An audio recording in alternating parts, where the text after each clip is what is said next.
자, 오늘은 6-1 과학의 10강입니다. 10강. 오늘 하는 것은요. 자, 그래서 여기는 우리 자습서에 3단원에 3-4단원이 두 개로 돼 있어요. 파트 1, 파트 2로 돼 있거든요. 그래서 우리 교재 145페이지부터 하겠습니다. 145페이지. 자, 줄기와 잎의 구조와 기능에 대한 것을 하겠습니다. 줄기와 잎의, 오늘 이제 지난번 뿌리 했죠? 오늘 줄기하고 잎이에요.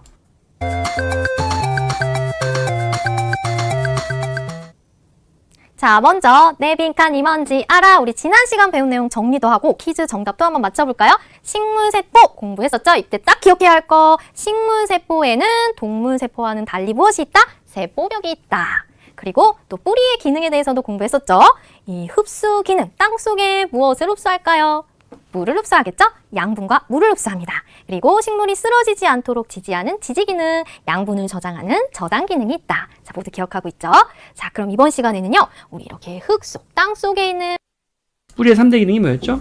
흡수 기능, 버텨주니까 지지 기능, 그리고 고구마 같이 뭐예요? 영양분을 저장하는 저장 기능이었잖아요. 뿌리를 따라 쭉 올라가면 바로 만나게 되는 이 부분, 바로 어떤 부분? 식물의 줄기입니다.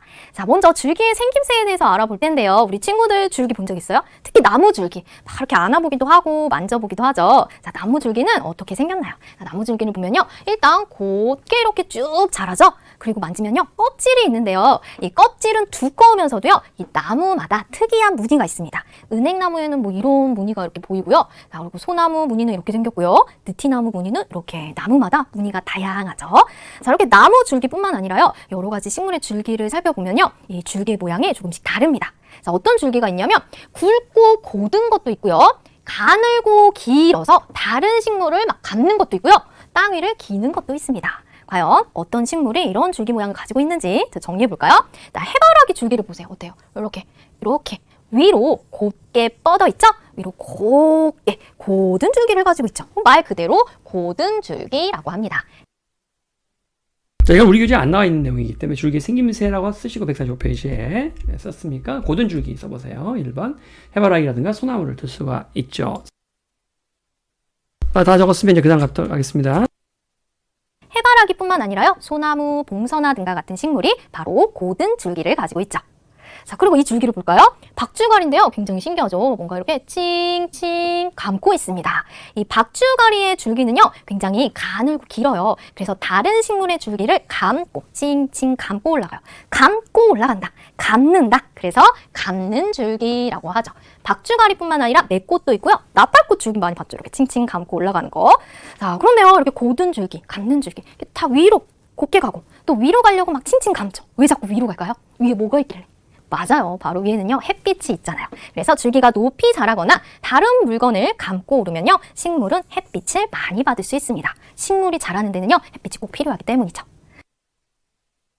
뭐에 대한 게 낫죠? 감는 줄기죠. 3줄기 써보세요. 이번 감는 줄기. 줄기의 여러 가지 종류들이 있습니다. 생김새에 따른 구별, 고든 줄기, 감는 줄기죠. 박주가리라든가 나팔꽃 같은. 나팔꽃 알죠? 이렇게 하고 올라가는 거. 자, 박주가리 이름도 좀 험악하죠? 박주가리. 박주가리는 아마 그 열매를 아빠 어렸을 때 할머니가 이렇게 그런 걸로 뭐 이렇게 약 같은 거 해 드시는 거를 우리가 본 적이 있는데 이렇게 생겼어요. 꼭 이렇게 이런 식으로 생겼어요. 열매를 이렇게 썰어가지고 이거를 설탕 같은 거 재서 이렇게 보통 이제 이렇게 기력 충전하는 그 용으로 많이 썼던 건데 이 박주가리가 이 박주가리 열매거든요. 이게 이거 약재로 씁니다. 네, 실제 어렸을 때 많이 봤던 것 같아요. 오이 비슷하게 생겨가지고.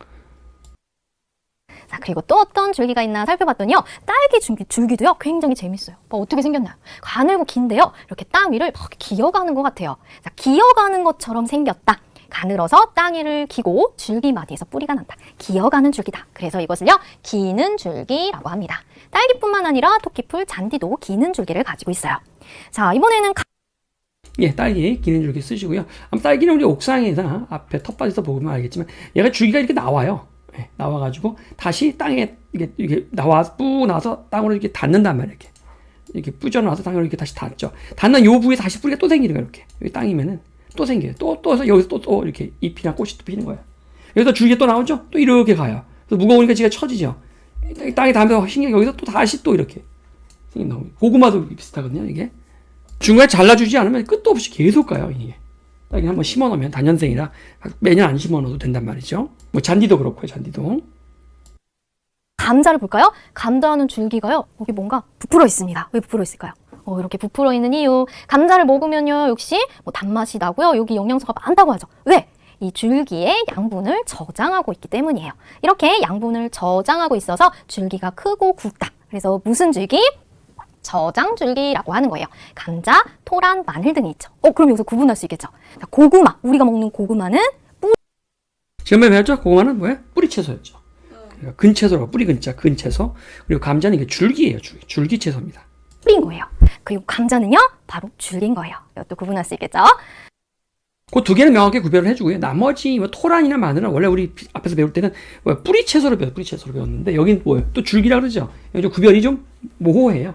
토란이나 마늘은 줄기채소라고 보는 사람도 있고 뿌리채소라고 보는 사람도 있습니다. 지난번에 우리는 뿌리채소로 구분했었어요. 토란하고 마늘을. 자, 뿌리채소 다시 한번 볼까요? 고구마, 당근, 우엉, 연근, 생강, 마늘 여기 있잖아요. 그렇죠?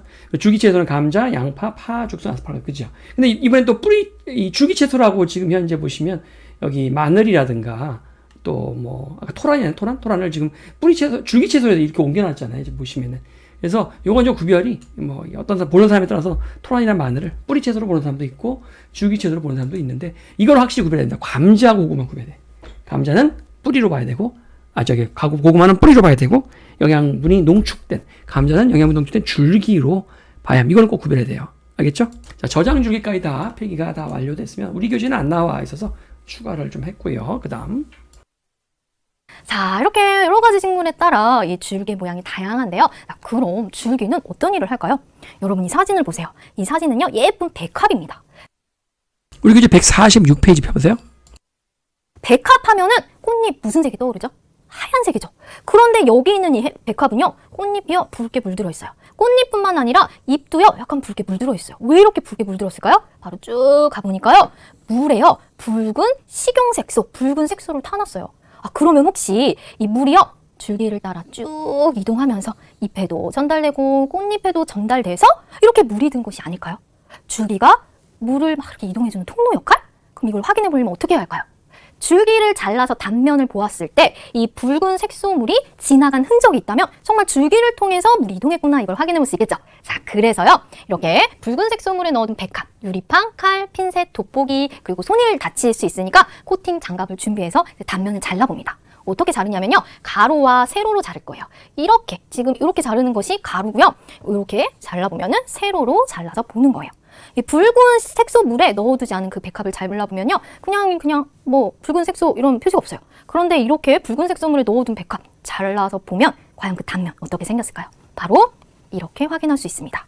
자, 가로로 자른 단면 보면요, 어때요? 막 붉은 점들이 줄기에 막 퍼져 있는 거 여러분 확인할 수 있죠? 자, 세로로 자른 단면을 한번 볼까요? 여러 개의 붉은 선이 줄기를 따라서 쭉쭉 이어져 있습니다. 자, 이 붉은 점과 이 붉은 선, 이걸 보고 우리는 무엇을 알 수 있을까요? 정말로 이 색소 물이 든 부분은 물이 이동한 거네. 물이 간 흔적이네. 그렇다면 이 물은 줄기에 있는 통로를 통해서 위로 올라가는구나. 뿌리에서 물을 흡수한다고 했죠. 그 흡수한 물이 어디를 통해서? 줄기가 그러니까 통로 길이 되어주는 거예요. 이렇게 줄기를 통해서 위로 올라가는구나, 이걸 확인할 수 있는 거예요. 자, 그래서 실험을 통해서 우리는 줄기가 어떤 일을 한다. 줄기는 물이 이동하는 통로 역할을 하는구나, 이것을 확인할 수 있는 것이죠. 자, 그래서 이 줄기의 기능 첫 번째, 바로 물의 이동 통로다. 알겠죠? 자, 그래서 비슷한 시험 여기 있는데요. 이게 단면을 잘라봤을 때 이렇게 옆으로도 이렇게 잘라보고 하면은 붉은 색소 물이 든 부분이 있다는 거죠. 요것은 요 앞에 시험에 이어진 건데요. 색소물에다 담가놨더니 이걸 타고 올라갔다는 거예요. 이렇게 타고 올라가서 올라간 자국들이 이렇게 남아있다는 얘기거든요. 줄기가 결국 물이 이동하는 통로라는 걸 알 수 있다는 거죠. 알겠죠? 얘기해요. 자, 근데 이런 기능만 하는 건 또 아닙니다. 어떤 기능을 하는지 한번 볼까요? 자, 해바라기 생각해 보세요. 이 굵고 고든 줄기가 이렇게 꼿꼿하게 서 있죠? 꼿꼿하게 서 있으면 식물이 쓰러지지 않게 해줍니다. 자, 흙 속에서는 뿌리가 탁 지지해 준다면 이 흙 밖에 있는 이 부분은 줄기가 식물이 쓰러지지 않게 지지해 주는 역할을 하겠죠? 그래서 줄기도요, 지지 기능이 있습니다. 우리 교재에 여러분 146페이지 왼쪽에 보시면 줄기는 물을 이동시키는 통로가 되고요. 식물을 지지하는 역할을 한다. 지지하는 역할. 물의 이동하는 통로이고요.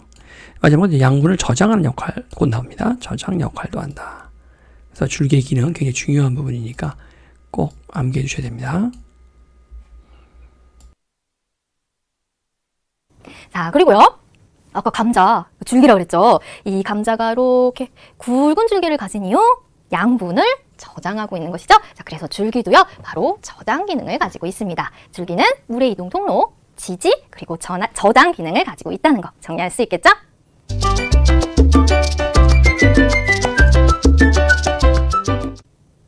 자, 그럼 이번에는요. 뿌리를 거쳐 줄기를 거쳐 쭉 가면 만나게 되는 건 바로 잎입니다. 잎. 자, 잎은요. 과연 어떤 일을 할까요? 잎은요. 글쎄 두 가지 중요한 역할을 한대요. 자, 어떤 역할을 하는지 이제 알아볼 텐데요. 일단 여러분 잎의 생김새 잎을 하나 그려볼까요? 여러분 그린다면 어떻게 그릴까요? 이렇게 가지가 있으면요. 잎이요. 이렇게 있으면요. 잎이요. 이렇게 달려 있어요. 이렇게 그리겠죠. 그래서 이렇게 타원형으로 그리고요. 요 이렇게 가지에 붙어 있는 이 부분이 잎자루죠. 그리고 이 잎 전체 잎몸을 살펴보면 이렇게 가느다란 선이 있죠. 이게 바로 잎맥입니다. 자, 그리고 대부분 잎이요. 어떻게 생겼어요? 이렇게 납작하고 평평하게 생겼고 초록색이죠. 거기에는 다 이유가 있습니다. 자, 일단 잎은 왜 이렇게 납작하고 평평하게 생겼을까요? 이렇게 힌트를 잘 보세요. 눈부셔. 여기 뭐가 있나요? 바로 이렇게 햇빛이 있습니다. 햇빛이 이렇게 비추고 있죠. 자, 잎이 납작하면요. 자, 여러분 주먹을 쥐었을 때, 그 손을 쫙 폈을 때 언제 햇빛을 더 많이 받을 수 있을까요? 당연히 이렇게 쫙 폈을 때죠. 자, 이렇게 잎이 납작하면요. 바로 양분을 만들 때 필요한 빛을 더 많이 받을 수 있어요. 이렇게 쫙 납작하게 펴 있으니까. 그럼 이걸 통해서 우리는 잎의 첫 번째 기능을 알겠죠? 바로 빛을 이용해서 양분을 만든대요. 자, 식물은요. 먹이를 구하러 다닐 수가 없잖아요. 그래서 제자리에서 스스로 양분을 만들어 살아갑니다. 자, 그러면 과연 이 잎이 양분을 어떻게 만드는지, 그리고 잎이 만든 양분은 무엇인지 우리가 실험으로 확인해 봐야겠죠. 그 실험이 바로 이런 실험입니다. 잎에 대한 설명이 있었죠. 여기 145페이지 보시면요. 잎의 구조는요. 잎 자루가 있고 잎몸이 있습니다. 앞에 140페이지에서 잎 자루, 전체를 잎몸이라고 하고 잎의 몸체죠. 그리고 퍼져 있는 요것들을 꼭 생선뼈 같이 생긴 요것들을 잎맥이라고 잎맥. 그래서 잎자루와 잎몸으로 이루어져 있고요. 잎맥이 퍼져 있다고 했습니다. 자, 그러면 이제 잎이 구조상 물론 잎의 모양들이 뾰족뾰족한 바늘 모양의 소나무도 있지만 잎들은 좀 납작하죠. 그 이유는 아까 썼죠. 써세요. 빛을 많이 받기 위함이라 이거죠. 빛을 많이 받아서 그걸로 뭐예요? 광합성을 하려고 하는 거죠. 광자라는 게 빛광자. 빛으로 합성을 한다는 겁니다. 빛으로. 뿌리에서 올라온 물도 물론 필요하고 물. 잎에 있는 기공이라는 구멍을 통해 들어오는 그러한 CO2, 이산화탄소도 필요하고요. 그래서 그 실험이 바로 이런 실험입니다. 잎에서 만든 양분을 확인하는 실험인데요. 이렇게 막 준비물이 굉장히 많아요. 근데 여러분이 알고 있는 준비물이 많은데 눈에 띄는 게 하나 있습니다. 자, 여러분 한번 같이 읽어보세요. 되게 길어요. 아이오딘, 아이오딘화, 칼륨, 용액. 굉장히 길죠. 다시 한번 아이오딘, 아이오딘화, 칼륨, 용액입니다. 이게 처음 나오는 이 실험 준비물인데요. 이걸 왜 사용하나? 이 용액은 특별한 쓰임새가 있어요. 바로 이 아이오딘, 아이오딘화, 칼륨, 용액이요. 녹말을 만나면 청람색으로 변합니다. 자, 녹말하면요. 녹말이 많이 들어있는 식품을 생각하면 감자, 밥 이런 거죠. 거기에 이 아이오딘, 아이오딘화, 칼륨 용액을 떨어뜨리죠. 그러면 청람색으로 변해요. 그래서 이 아이오딘, 아이오딘화, 칼륨 용액이 청람색으로 변했다라는 것은요. 녹말이 있네. 이걸 확인할 수 있는 거예요. 이 시험의 경우는 우리 교재에서 148페이지 봅시다. 예. 그래서 고추 모종 2개를 준비했는데 우리는 봉선화를 준비했고요. 나머지 다 비슷하고요. 준물이. 그래서 아이오딘과 칼륨 용액 여기 있죠.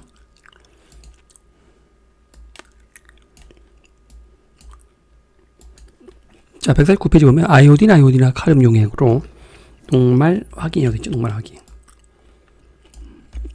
아이오딘과 칼륨 용액을 식빵에 떨어뜨리면 청람색으로 변하는데요. 식빵에 녹말이 들어있다는 것을 알 수 있다는 거죠. 녹말이 아이오딘과 칼륨 용액과 반응하면 진한 남색인 청람색으로 청남색, 진한 남색이죠. 변합니다. 라는 사실도 하나 알아두시면 좋겠죠. 그래서 이 준비물이 필요해요. 자, 그럼 어떻게 하느냐? 고추 모종 2개, 똑같은 크기를 준비해야 되겠죠? 자, 그 중에서 한 개는 어둠 상자를 씌우고요. 다른 한 개는 씌우지 않습니다. 그럼 어떤 차일까요? 어둠 상자는요, 그야말로 시커먼 상자예요. 뭘 막아줄까요? 그렇죠. 햇빛을 막아주는 거예요. 그러니까 하나는 햇빛을 받지 못하게 하고 다른 하나의 모종은 햇빛을 받게 하는 거죠. 자, 그 다음에요. 다음날 오후에 각 고추 모종에서 잎을 따서 잎에서 만든 양분을 확인하는 거예요. 우리의 예상대로 햇빛을 이용하여 잎이 양분을 만들었다면 이 햇빛을 받은 잎은 아이오딘이나 칼륨 용액을 떨어뜨렸을 때 청남색으로 변하고, 그 햇빛을 받지 못한 잎은 양분이 만들어지지 않았으니까 변하지 않겠죠? 이걸 한번 확인해보는 실험이에요. 자, 우리 말로 하는 것보다 직접 실험을 한번 확인해볼까요? 자, 우리 EBS에서는 이제 어둠 상자를 하나 씌우고 하나 씌우지 않았다 그랬잖아요. 우리는 포일러 하나, 잎을 하나 씌우고요. 이렇게 가리고 광합성이 일어나지 못하도록, 나머지는 이제 안 씌우는 거죠. 이렇게 둘로 나누는 거예요. 그래서 알루미늄 포일러 씌운 잎과 알루미늄 포일러 씌우지 않은 잎으로 이렇게 나눠서 에탄올에 담가서 염소를 좀 제거하는 과정인데, 남아있는 염소를. EBS에서는 이제 어둠 상자를 하나를 씌우고 하나는 씌우지 않는 형태로 고추 모종을 활용을 했거든요. 한번 봅시다.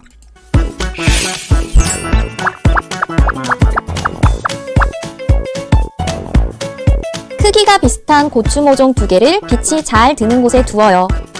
고추 모종 1개에는 어둠 상자를 씌우고 다른 1개에는 씌우지 않습니다. 다음날 오후에 각 고추 모종에서 잎을 따요. 이때 하나는 잎자루가 길게, 다른 하나는 잎자루를 짧게 하여 구별이 되도록 합니다. 알코올이 든 작은 비커에는 각 고추 모종에서 딴 잎을 넣어요. 이렇게 하는 이유는 잎에 있는 초록색 색소인 엽록소를 제거하여 색깔 변화를 뚜렷하게 보기 위해서죠. 작은 비커를 뜨거운 물이 들어있는 큰 비커에 넣은 뒤 유리판으로 덮어요. 잎을 꺼내 따뜻한 물로 헹군 다음 페트리 접시에 놓고 아이오디나 칼륨 용액을 떨어뜨려 색깔 변화를 관찰합니다. 빛을 받지 못한 잎은 색깔 변화가 없으나 빛을 받은 잎은 청남색으로 변했네요. 자, 실험 결과! 빛을 받은 잎만 청남색으로 변했습니다. 왜 청남색으로 변했다? 무엇이 들어있기 때문에? 그렇죠. 바로 녹말이 있기 때문이죠. 즉, 우리는요, 빛을 받은 잎에서만 녹말, 양분이 만들어졌구나 라는 것을 확인할 수 있습니다. 아, 그러니까 이 잎이요, 빛을 이용해서 양분을 만드는 거네요. 자, 그럼 빛만 있으면 양분을 만들 수 있느냐? 아닙니다. 빛 말고 또 꼭 있어야 하는 것이 있는데요. 바로 무엇이냐? 빛을 이용하여 물과 이산화탄소로 양분을 만드는 거예요. 자, 이제 우리 거 실험을 볼까요, 이제?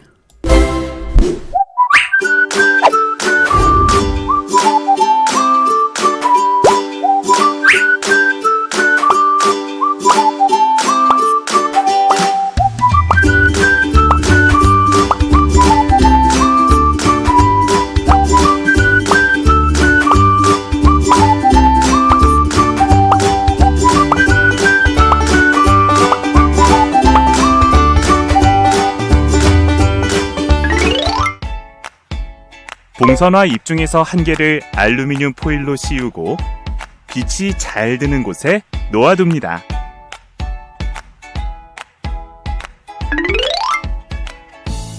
(2일에서 3일) 뒤 알루미늄 포일로 씌운 잎과 씌우지 않은 잎을 땁니다.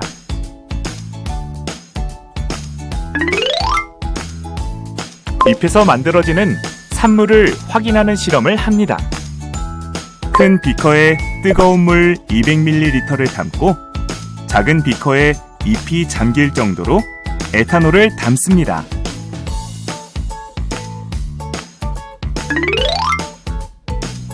에탄올이 든 작은 비커에 알루미늄 포일로 씌운 잎과 씌우지 않은 잎을 넣습니다.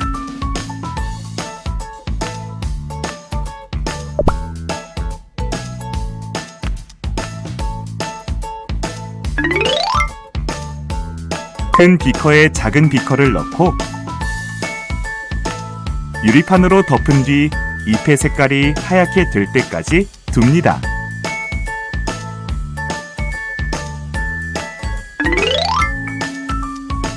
핀셋으로 잎 2개를 꺼내 따뜻한 물로 헹군 뒤 테트리 접시에 올려놓습니다.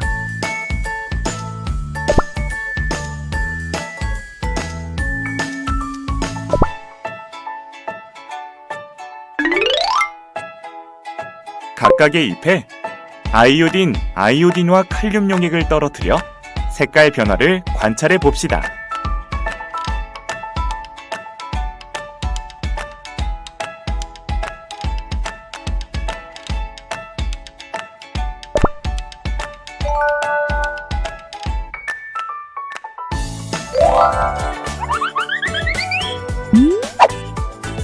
실험으로 알 수 있는 사실은 무엇인가요? 알루미늄 포일로 씌운 잎은 빛을 받지 못해서 녹말이 없습니다. 알루미늄 포일로 씌우지 않은 잎은 빛을 받아서 녹말이 있습니다. 자, 추가 설명할 걸 좀 보겠습니다. 기본적으로 생물이 살아가려면 양분이 필요하죠. 동물의 경우는 다른 생물을 먹어서 또는 습격하거나 사냥을 해서 양분을 얻지만 우리 인간도 마찬가지죠. 빛의 경우는 핵심 거기 나오죠. 바로 스스로라는 말 핵심입니다. 스스로 양분을 만듭니다. 스스로. 이게 핵심이죠. 스스로 양분을 만듭니다. 그 과정을 이제 광합성의 과정이라고 하는데요. 광합성. 그래서 이제 광합성에 대해서 배우는 단원이 되겠습니다. 여기가. 자, 그래서 광합성에 대한 이제 실험인데요.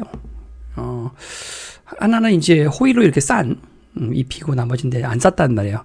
호일로 싼 잎의 경우에는 광합성이 이루어지지 않습니다. 광합성이 되려면 기본적으로 햇빛도 필요하고 뿌리에서 올라온 물도 필요하고요. 공기 중에 있는 이산화탄소도 필요해요. 이런 것들이 다 결합이 돼야 되는데 이 호일로 싸버리면 햇볕을 못 받죠. 그러니까 광합성이 될 수가 없단 말이에요. 우리가 이제 햇빛을 못 받으면 식물들이 잘 못 자라는 것처럼 광합성을 할 수가 없거든요. 나머지는 다 모두 잎이 녹색이죠. 예, 광합성을 했다는 얘기예요.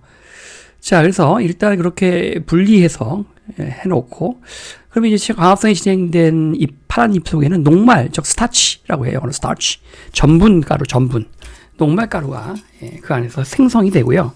그 다음에 이 잎으로 싼 은박 호일로 싼 이 잎의 경우는 광합성이 진행되지 않았기 때문에 안에 녹말이 존재하지 않습니다.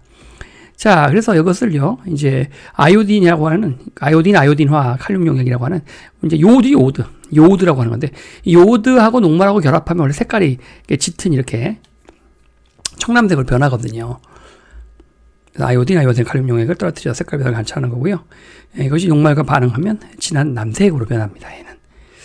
자, 그래서 이렇게 이제 근데 이제 문제가 있죠. 이 잎에는요, 기본적으로 광합성을 준비하기 위해서 안에서 엽록소라는 것이 막 생성돼요. 햇빛을 받기 시작하면 우리 광합성 해야겠구나 해서 빠르게 여기서 엽록소가 막 만들어진단 말이에요. 엽록소의 기본적인 색깔은요, 보시는 바치 엽록소가 이제 광합성을 하기 위한 이제 엽록소가 있어야 광합성이 되거든요. 근데 엽록소는 광합성을 할 때 주로 사용하는 햇볕이 이제 태양에서 햇볕이 이렇게 올 거 아니에요, 이렇게 잎이 이렇게 이제 햇빛을 받아서 얘네들이 뿌리고요. 잎사귀들이 이렇게 광합성을 할 거 아닙니까, 얘네들이. 할 때 햇볕이 태양으로부터 여러 가지 빛이 오잖아요. 우리가 알고 있는 빨주노초 파남보가 있단 말이에요. 그중에서 얘네들이 주로 사용하는, 엽록소가 주로 사용하는 빛은 빨간색과 빨주노초 파남보 이런 걸 많이 쓰나요. 양 끝에 있는 거 빨주 비슷한 색깔이 빨강색, 주황색이라고 많이 쓰고요. 파남보 많이 씁니다. 이런 것들. 이런 걸 많이 사용합니다. 그래서 이런 빛은 흡수해 버리고요. 가운데 노랑 초록빛은 쓰지 않아요. 그래서 이것은 다시 뱉어버린단 말이에요. 이렇게 뱉어버린다. 그래서 우리 눈에는 노란색과 초록색이 합쳐진 초록색으로 이렇게 보이게 되는 거예요. 얘네들이. 그러니까 파랑색과 파남보나 빨강색이나 주황색은 얘가 다 흡수해버려요. 광합성하면서. 그리고 초록색과 노란색은 필요가 없어서 뱉어내버린단 말이에요. 그러니까 우리 눈에는 그래서 그 뱉어낸 초록색으로 보이기 때문에 얘들이 마치 녹색처럼 보이는 거예요. 우리 눈에. 이걸 반사해버리기 때문에. 자, 아무튼 그래서 엽록소가 남아있다는 것은 우리 눈에 어쨌든 간에 녹색으로 보인다는 거잖아요. 그러면 이제 읽다가 아이오딘화 칼륨 용액을 변할 때 녹색이 섞여 있어서 헷갈린단 말이에요. 완전히 엽록소를 제거하는 과정이 지금 보시면 에탄올에 집어넣고 또 뜨거운 물을 한 번 더 녹여버리면 녹색물이 싹 빠져나온다. 아까 실험에서 중간에 나왔죠. 녹색물이 싹 빠져나와요. 그래서 거의 허연 투명한 잎사귀로 변한단 말이에요. 그래서 이렇게 에탄올을 넣고 중탕으로 한번 싹 넣어서 녹여버리는 이유는 색깔 변화를 쉽게 관찰하기 위해서 잎을 거의 반투명으로 만들어, 거의 투명한 비늘같이 만들어 놓는 거죠. 그 상태에서 이제 이렇게 아이오딘, 아이오딘이나 칼륨 용액을 넣어버리면 녹말을 품고 있는 알루미늄 포일을 씌우지 않은 잎에서는 반응이 일어난단 말이에요. 그래서 녹말과 아이오딘, 아이오딘이나 칼륨 용액이 만남으로써 색깔이 이렇게 청람색으로 변해버립니다. 알겠습니까? 자, 이 실험을 통해서 알 수 있는 것은 왜 알루미늄 포일을 씌운 잎은 광합성을 하지 못했기 때문에 녹말이 없어요. 그에 비해서 알루미늄 포일을 씌우지 않은 대부분의 잎들은 빛을 받아 녹말이 있고 광합성을 진행했다는 얘기죠. 네, 광합성을 했다는 얘기입니다. 그래서 녹말이 생성된 거예요. 만 있으면 양분을 만들 수 있느냐? 아닙니다. 빛 말고 또 꼭 있어야 하는 것이 있는데요. 바로 무엇이냐? 빛을 이용하여 물과 이산화탄소로 양분을 만드는 거예요. 자, 그래서 이렇게 빛이 이렇게 쫙 있죠. 자, 그리고 뿌리에서 흡수해서 줄기를 통해서 잎에 도달한 물이 있을 거예요. 자, 그리고 공기 중에는요, 여러 가지 기체가 있는데 그 중에 이산화탄소가 있겠죠? 이 이산화탄소가요, 잎의 뒷면에 있는 작은 보이지 않는 구멍이 있어요. 그 구멍으로 들어와서 이 물과 이산화탄소로 이 빛을 이용하여 양분을 스스로 만들어서 식물이 살아가고 있는 거예요. 자, 이렇게 스스로 양분을 만들어가는 과정, 이것을요 바로 광합성이라고 합니다. 자, 광은요 빛광, 광택 할 때 그 빛이죠. 그 합성이라고 하면 여러분 뭐가 떠올려요? 뭔가 이렇게 합쳐가지고 만들어낸다 이런 뜻이죠. 자, 그래서요 빛을 이용해서 합성, 물과 이산화탄소로 양분을 만들어내는 일을 한다. 광합성이다. 이렇게 생각하면 되겠습니다. 자, 그래서 이렇게 잎에서 만들어진 양분은요, 또 줄기를 통해서 식물 전체로 이용하여 쓰이고요. 남은 것은 식물의 몸에 저장이 된답니다. 바로 광합성이라는 거. 자, 알겠죠? 중요한 과정입니다. 자, 우리 교재에 광합성 얘기 여기 나와 있죠. 149페이지 나와 있습니다. 빛과 이산화탄소, CO2라고 하죠. 이산화탄소입니다. 그래서 산소가 두 개, 이산이죠. 산소가 두 개이고 탄소 하나가 결합된 형태가 이산화탄소인데요. 이것도 뿌리에서 흡수한 물, 이산화탄소, 빛, 햇빛 같은 것을 이용하여 양분을 만드는 것을 광합성이라고 합니다. 빛이라고 하는 단어가 이 포토라는 단어예요. 포토. 사진이라는 건데 원래는 빛이라는 단어 이게 포토. 영어로 하면요. 포토에다가 씬이란 말이 이제 같다 뜻도 이거 같다. 또 함께라는 말도 있죠. 함께. 포토센서스에서 광합성 이 정도는 영어로 좀 해놓는 게 좋겠어요. 그 다음에요. 광합성은 주로 잎에서 일어나겠죠. 당연한 얘기고. 잎에서 광합성을 통해서 녹말이 만들어지고요. 만든 녹말은 사용될 건 사용되고 남은 건 저장되었다가 다른 형태로 바뀌어 줄기를 통해 식물 전체로 이동합니다. 광합성을 하면 빛이 필요하고요. 그 다음에 녹말로 저장되고 형태로 저장된다 그랬죠. 녹말은 다른 형태로 바뀌어 줄기를 통해 식물 전체로 이동한다 했고요. 자, 뿌리에서 들어온 물과 이산화탄소 CO2, 그렇죠? 이런 것들을 합성해서 광합성을 하게 되는데요. 햇볕과 합쳐서 햇볕까지 만들어진 양분이 녹말 형태라 했죠. 그쪽에 문제 하나 좀 보면요. 식물이 빛과 이산화탄소, 뿌리에서 흡수한 물을 이용하여 양분을 만드는 과정을 광합성, 포토신서시스 하죠. 포토신서시스라고 합니다. 자, 그래서 이렇게 잎에서 만들어진 양분은요, 또 줄기를 통해서 식물 전체로 이용하여 쓰이고요. 남은 것은 식물의 몸에 저장이 된답니다. 바로 광합성이라는 거. 자, 알겠죠? 중요한 과정입니다. 자, 근데요, 꼭 이 광합성이요, 잎에서만 일어나느냐? 그건 아닙니다. 대부분, 주로 잎에서 이루어지지만요, 줄기, 꽃, 뿌리에 초록색으로 보이는 모든 부분에서 광합성이 일어나요. 이 초록색으로 보이는 부분, 왜 초록색으로 보이느냐? 바로 엽록체라고 하는 이 양분을 만들어내는 공장과 같은 곳이 이 식물에 있어요. 이 엽록체 안에는요, 엽록소가 있는데 록이잖아요. 초록할 때 록. 그래서 초록색으로 보이는 부분이 바로 엽록소인데 이 엽록소가 빛을 받아들이는 역할을 합니다. 근데 빛을 받아들이는데요, 빛은 여러 가지 색깔로 이루어져 있어요. 다른 색은 다 받아들이는데 초록색은 반사시켜요. 그래서 이렇게 초록색으로 보이는 거예요.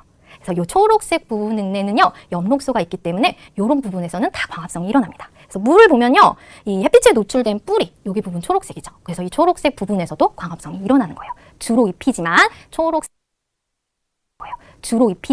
초록색 부분에서는 또 광합성이 일어난다. 이것도 알아두면 좋겠죠. 자, 그러면 이제 잎의 첫 번째 하는 일, 광합성 알아봤는데요. 두 번째, 중요한 또 기능 뭘까요? 자, 여러분 혹시 나뭇가지에요, 비닐봉지를 이렇게 씌워 놓으면 어떤 변화가 생기는지 아세요? 자, 그래서 무에 대한 건데 보시면 무의 뿌리가 햇빛에 노출되면 또 광합성을 할 준비가 되죠. 그래서 거기서 엽록소가 생성이 된단 말이에요.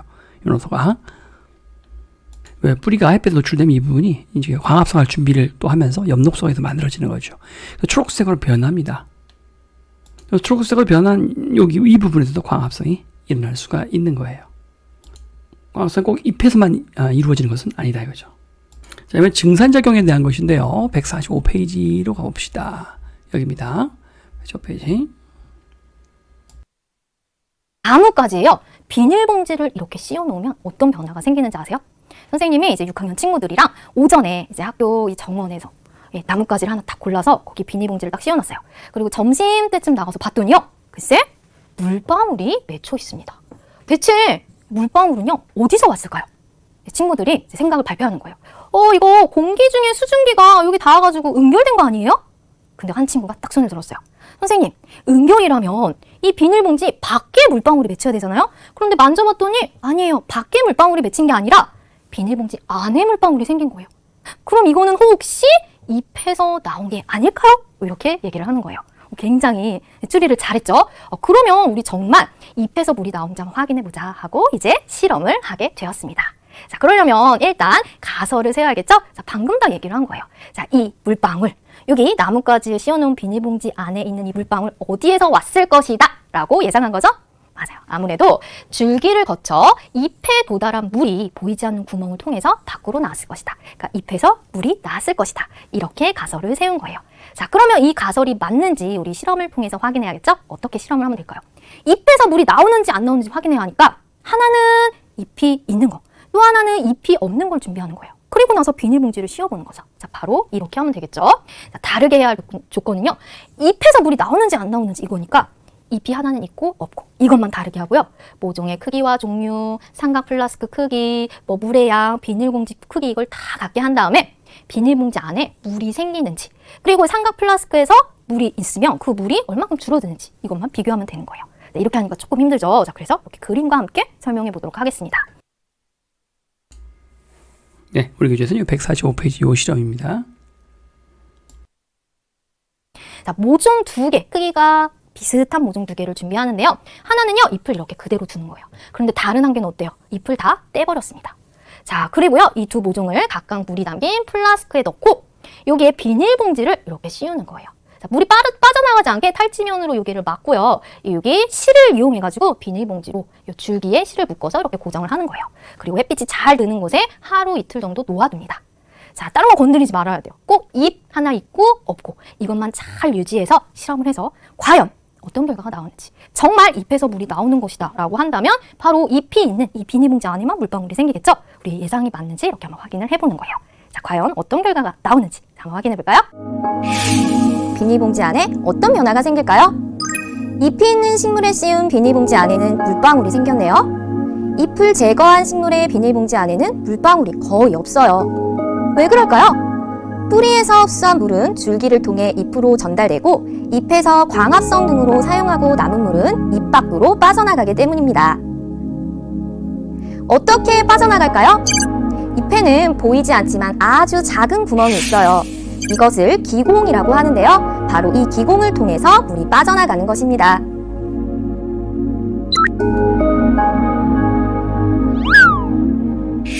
확인됐죠? 우리의 예상이 맞았네요. 바로 잎이 있는 모종, 비닐봉지 안쪽에 물방울이 생겼지만 잎이 없는 모종에는요, 물방울이 생기지 않았습니다. 그럼 확실하네요. 바로 가설이 맞은 것으로 보아 뿌리에서 흡수한 물이 잎을 통해서 식물 밖으로 빠져나간 거예요. 아, 잎은요, 또 쓰고 남은 물을 밖으로 내보내는 역할도 하고 있네요. 자, 어떻게 내보낸다? 바로 뿌리에서 흡수한 물이 줄기를 거쳐 잎으로 이동하는데 이 잎에는요, 아주 보이지 않는 작은 구멍이 있어요. 그걸 무엇이라고 한다? 바로 기공이라고 하는 거예요. 자, 그래서 이 기공을 보면요, 이렇게 반달 모양의 세포가 있는데 이걸 공변세포라고 해요. 이 한 쌍의 공변세포가요, 열렸다 닫혔다 하면서 물을 내보내기도 하고 내보내지도 않기도 하고 이렇게 역할을 해주는 거예요. 그래서 잎에서 광합성에서 사용되고 이제 필요 없는 물 있죠? 이거는 기공을 통해서 밖으로 빠져나가게 되는 거예요. 자, 이러한 작용을 무엇이라고 하느냐? 자, 삼각 플라스크에 2개 같은 양의 붉은 색소를 이렇게 색소 물을 담궈 놓고요. 색소물을 여기다 집어 넣고 봉선화 잎을 딴 것과 안 딴 것을 이렇게 딱 넣는 경우죠. 넣고 비닐봉지를 씌워요. 그리고 햇빛이 잘 드는 곳에 놔뒀을 경우에 어떤 변화가 일어나냐. 잎이 그대로 있는 봉선화에 씌운 비닐봉지인데 이 안에 물방울이 맺힌다는 거죠. 얘는 이제 그렇지 않다는 거, 그냥 큰 변화가 없다는 거예요. 물방울이 맺히고 여기 큰 변화가 없다는 거죠. 이 페이지 넘기기 전에 식물 잘 키우려면 어떻게 될까요? 광합성을 해야 되니까 햇빛을 잘 받게 해주고 뿌리에는 물을 주기적으로 넣어줘야죠. 또 하나 이 실험에서 다르게 할 조건이라고 하는 것은 잎이 있냐 없냐죠. 이걸 다르게 할 조건이라고 할 수 있겠습니다. 잎이 있냐 없냐. 잎의 유무가 이 실험에서 다르게 하는 변인이 되겠습니다. 다르게 하죠. 자, 잘 표시하시고요.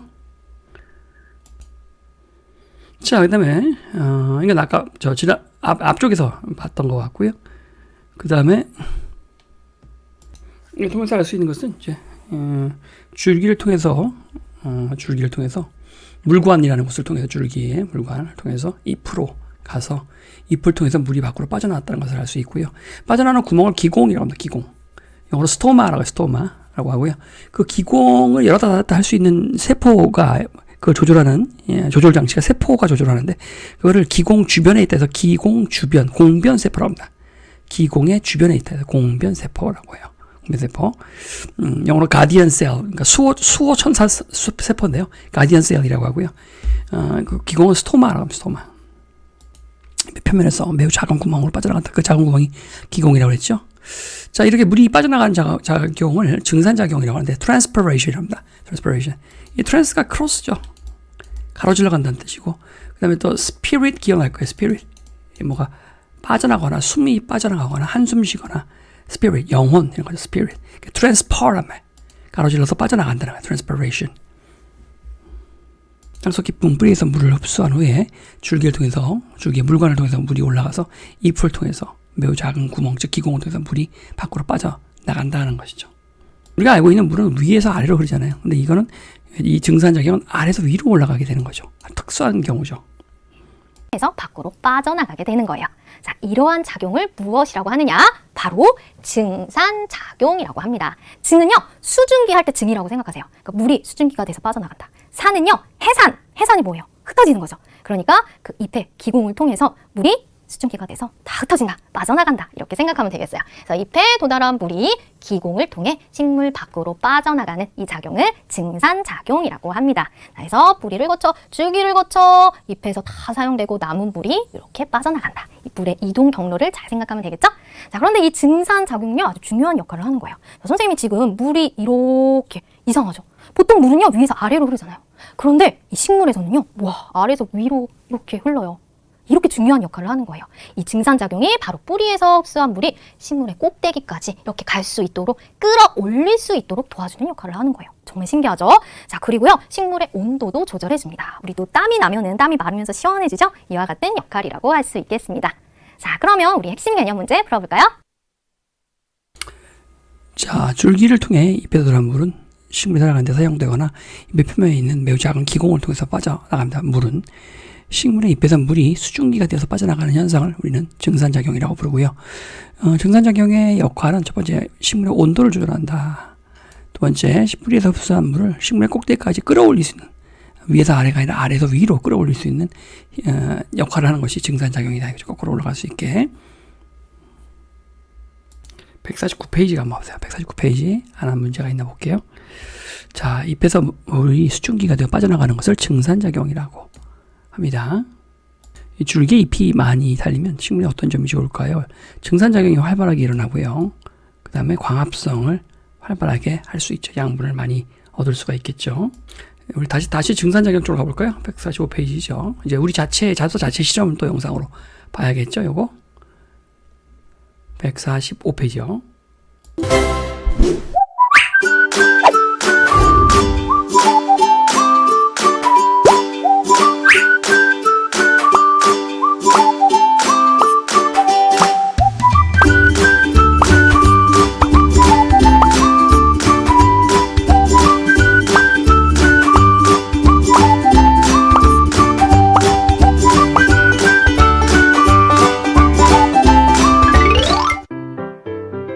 증산작용을 알아보는 실험을 합니다.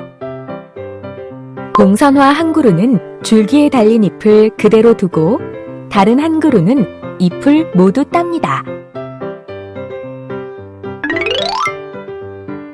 삼각 플라스크 2개에 같은 양의 붉은 색소 물을 담고 과정 1의 봉선화를 각각 넣은 뒤 탈지면으로 고정합니다.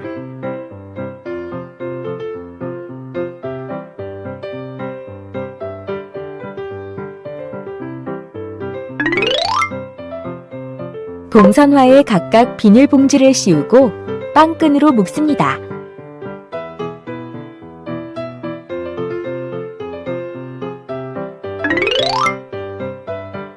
준비한 실험 장치를 빛이 잘 드는 곳에 서너 시간 동안 놓아둡니다.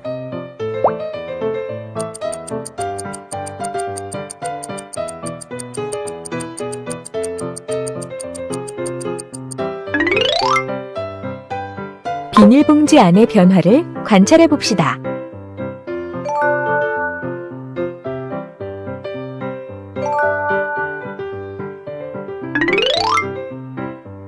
줄기를 통한 물의 이동을 알아보는 실험을 합니다. 과정 1에 잎을 그대로 둔 봉선화를 준비합니다. 봉선화의 줄기를 유리판 위에 놓고 가로와 세로로 잘라 단면을 관찰해 봅시다.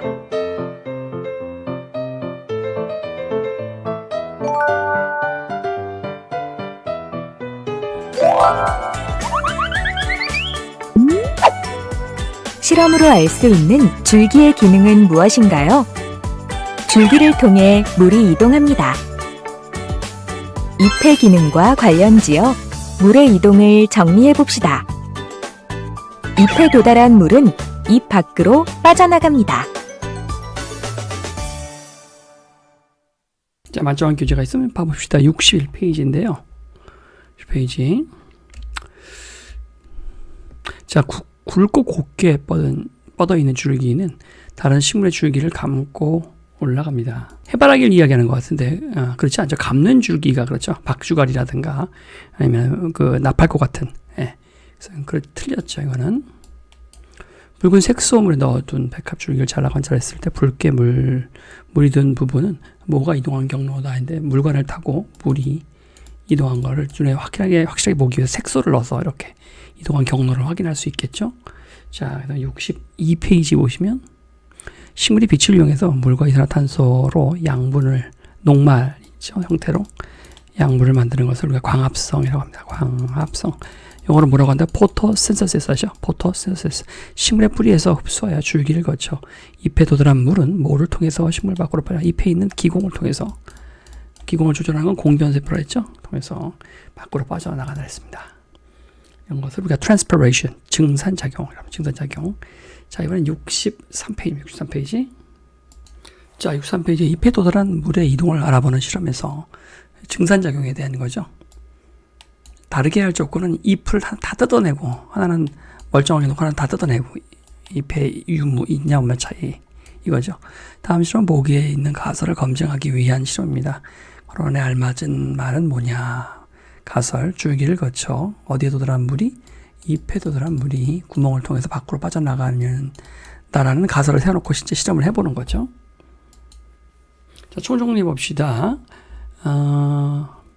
무슨 작용은 잎에 도달한 물이 기공을 통해 밖으로 빠져나간 작용을 증산작용이라고 하죠. 줄기와 잎 공부했는데요. 줄기는 물과 양분의 이동 통로이고 식물을 지지하고 양분을 저장하는 일을 하죠. 잎은 광합성을 하고요. 또 잎에 도달한 물이 기공을 통해 밖으로 빠져나가는 이 작용을 하는데요. 빈칸에 들어갈 답이 무엇인지 수강 후기에 올려주세요. 자, 오늘 이렇게